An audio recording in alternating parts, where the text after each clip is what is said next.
World News in 5. Right now. News and developments making headlines around the world in 5 minutes. World News in 5. Here on Radyo Pilipinas World Service.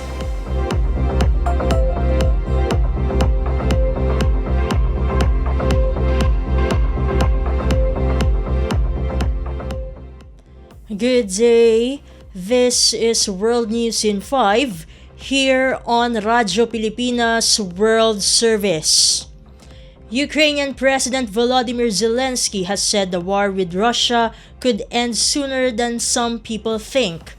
Zelensky stated that the victory plan he would present to US President Joe Biden would require Ukraine's allies to strengthen the Ukrainian army. The Ukrainian leader added the plan was not about negotiating with Russia, but rather it was a bridge to a diplomatic way out to stop the war.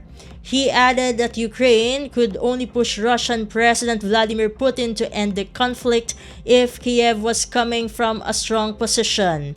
Earlier, Kremlin spokesperson Dmitry Peskov said Russia was being cautious about media reports of a Ukrainian plan and added that the conflict would only end when Russia's aims were achieved.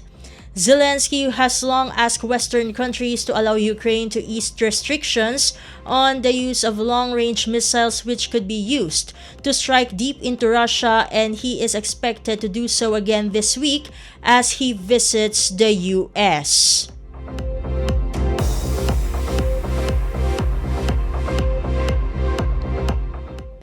In other news overseas, Sri Lanka's new president has chosen his prime minister, selecting a woman for the third time in the country's history.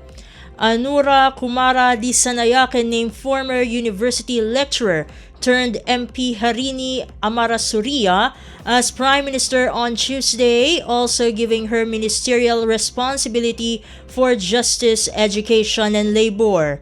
Both are part of the left-leaning National People's Power Alliance, which has just 3 seats in Sri Lanka's 225-seat parliament. The remaining interim cabinet roles were shared out between the party's 2 other MPs as speculation continued to mount over a potential parliamentary election being called in the coming days.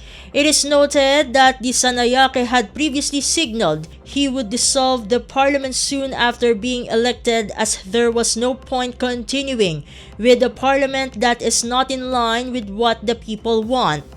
Dissanayake, who has drawn increasing support in recent years for his anti-corruption and anti-poverty policies, won the country's first election since its economy collapsed in 2022 at the weekend.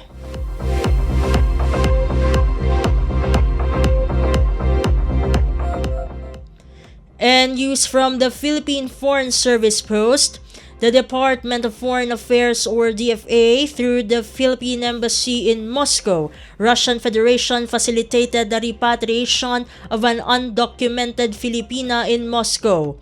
The Filipina has been unemployed since June 2024 after her employer migrated to another country. The embassy assisted her in securing all necessary immigration documents.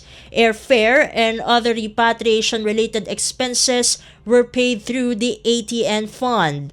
She arrived in the Philippines on the 14th of September 2024.